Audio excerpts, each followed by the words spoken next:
Welcome to today's lecture. Today we will be exploring friction. Friction is something that we all experience in our everyday life. Could someone tell me what is friction? Yes, that's true. That's correct. Friction is the opposition to motion, to relative motion. Why is it important? Yes, that's true. Without it, we wouldn't be able to walk. Take this lady for instance. She would not be able to mow the grass if it wasn't for friction. Friction existed between the surface of the glass and the surface of the wheel. The friction also involved in the bearings of this. So she, by pushing on this, she must overcome that friction in order to get this lawnmower moving in order to mow the grass. Today we will define and calculate coefficient of kinetic and static friction and give the relationship between the normal force and friction. We will also apply this concept to static friction and kinetic friction in order to do problem involving constant motion or impending motion. Apply a force on this diagram. Then there is a force, there is a frictional force that occurs because of the two surfaces, and therefore the frictional force opposing the pulling force. So the frictional force is parallel to the surface and oppose the motion.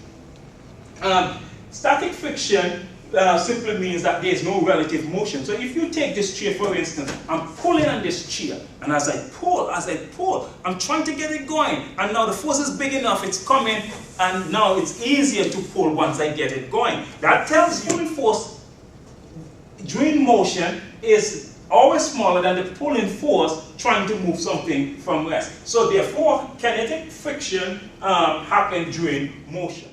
In this slide, we see as we go from left to right that the pulling force increases. And notice our normal force increases. And because my pulling force is increasing, that means my frictional force must also be increasing. That means the frictional force then and therefore must be proportional to the normal force. Therefore, we have this relationship between the static friction and the normal force, where this is the coefficient of proportionality. This coefficient of proportionality is called the coefficient of static friction. And similarly, we have a similar expression for the kinetic friction force, and it's also related to the normal force. Now, here we see this inequality tells us that when Fs is less than or equal to μs times the normal force, then there is no motion. What that means that the pulling force is less than the the frictional force. Now, if this pulling force is greater, then this inequality is violated and we have motion. But observe that Fs is related to the normal force. So that tells us that we must sum the forces in the x and y direction in order to know what the required force in order to get a body going. The other thing we need to know is the maximum static friction. Now in this diagram shows as I begin to pull on an object, the frictional force begins to increases with the pulling force until I come to this maximum value where this is the maximum static friction occurs. Then this means that the object is now moving, so this object here is start to move, and as it starts to move, the pulling force decreases, and then it comes to a constant. At that point, I'm now in the region where I have kinetic friction, and my kinetic friction maintains constant throughout the motion. To see if you really understand what's happened here, please answer this question to see if you understand the difference between static and kinetic friction. Constant are independent motion simply means that the resultant force would be zero. That is, the sum of the forces is zero. So in this case here, when I'm pulling, trying to get something going, there's a frictional force, but because this is not moving, the sum of the force is zero. In this case here, my kinetic friction is constant, as we know, so therefore we can pull with just the right force to keep this at a constant speed, and that means the sum of the forces is zero, and that means we have an equilibrium situation. While the weight and the normal force stay balanced, they do not affect the motion. Now, when F is greater than the maximum frictional force, the resultant force produces an acceleration, thus we have motion, and therefore we are now concerned with kinetic friction.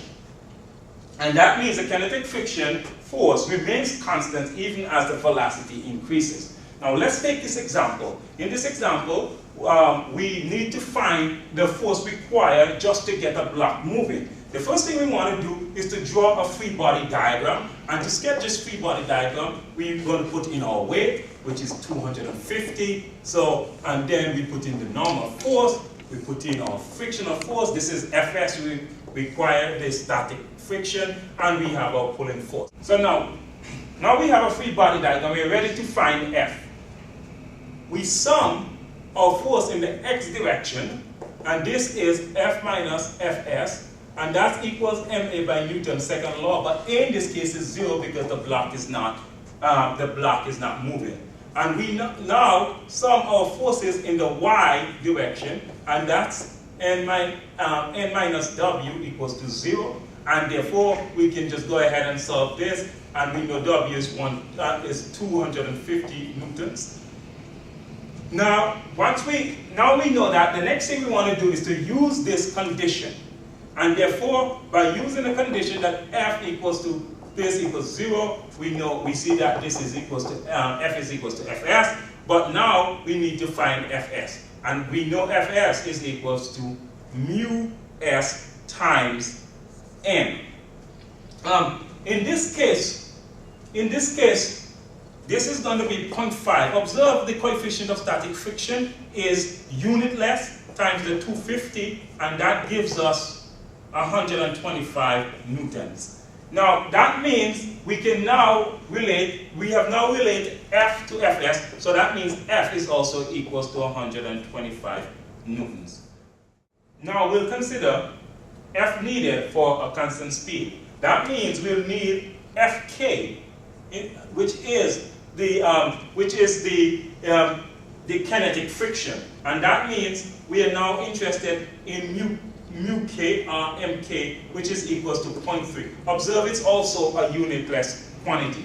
That means we'll follow the same exact process with using Fk, and in this case we can see then that F would be equals to Fs, which is going to be equals to 0.3 times 250, which is equal to 75. So what we notice is that you see that the force that is needed for a constant speed is always smaller than the force that needed to get an object moving.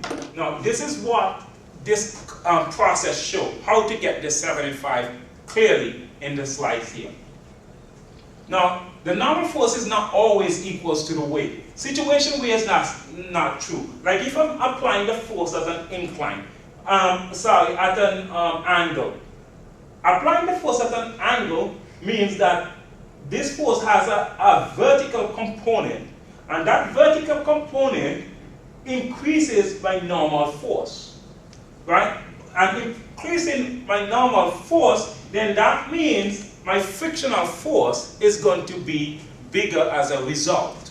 Now similarly, if I'm pulling a block on an incline, then there's a frictional force opposing the pulling force, but there's also the force of gravity increasing the component along the incline. So that means my pulling force needs to be increasing to overcome the component of gravity and the frictional force of the incline itself. Now, just to recap, when doing this kind of problem, we need first to make sure we label our problem properly, then draw a free body diagram, then choose our x and y axis along the motion, and also choose the direction of motion to be positive. Identify the normal force and write one of the following, whether it's a case of static friction or a case of kinetic friction that is involved in the problem. And then we write the sum of the forces in the x and y direction for the equilibrium problem and solve for the unknown quantities. In summary, we must remember static friction simply means no relative motion. And this condition, if it's satisfied, we have no motion. And for kinetic friction, we means that there's relative motion. And the thing we have to remember that the coefficient of static friction is always greater than the coefficient of kinetic friction. And the procedure for solution of equilibrium problems, we need to sum the forces in the x and y direction in both cases.